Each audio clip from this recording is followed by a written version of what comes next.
Hello, it's April 19th, 2026, and it's time for my devotionals. Won't you join me? In Mornings with God, Daily Bible Devotional for Women. Day 109, Responding Humbly to Conflict. But He gives us more grace. That is why Scripture says, God opposes the proud but shows favor to the humble. James 4:6. We must remember that not everyone is doing inner work and trying to be their best selves. Let them see God in you. One way to ensure we harbor peaceful dynamics and healthy interactions is to master the art of keeping our peace and responding with humility. Remember, your peace is your power, so do not relinquish it to anyone.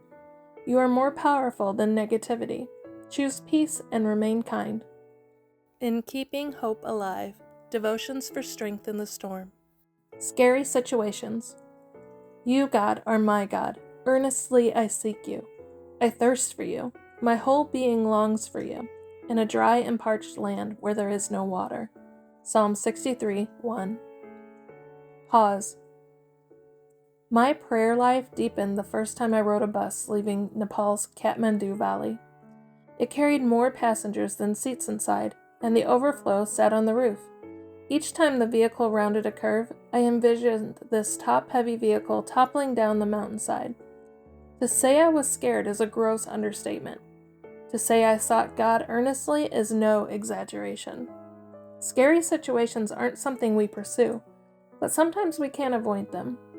They stretch our faith and test our Sunday school theology. They become the proving ground for what we profess to believe. They can potentially produce new growth and prune the old. That bus ride made me desperate for God. I wanted Him near more than anything in the world.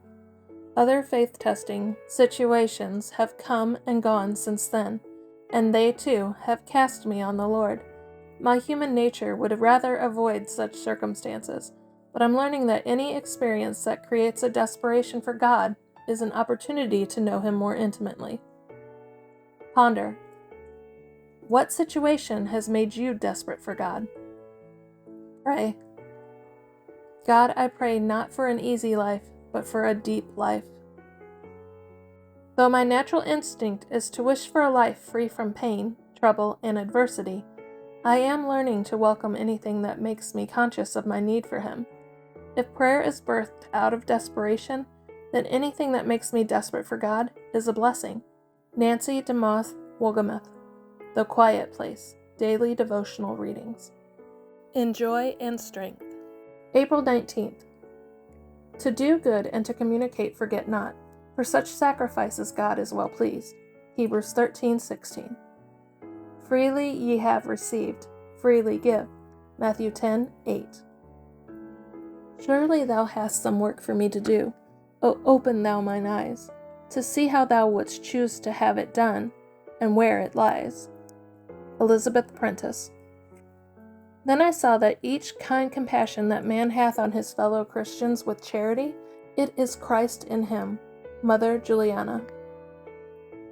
Say not you cannot gladden, elevate, and set free, that you have nothing of the grace of influence, that all you have to give is at most only common bread and water. Give yourself to your Lord for the service of men with what you have. Cannot He change water into wine? Cannot He make stammering words to be instinct with saving power? Cannot He change trembling efforts to help into deeds of strength? Cannot He still, as of old, enable you in all your personal poverty to make many rich? God has need of thee for the service of thy fellow men. He has a work for thee to do.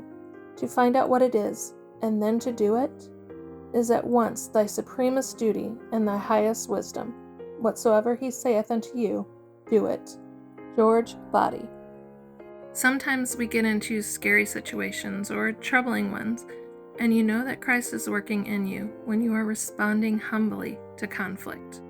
I hope you have a blessed day.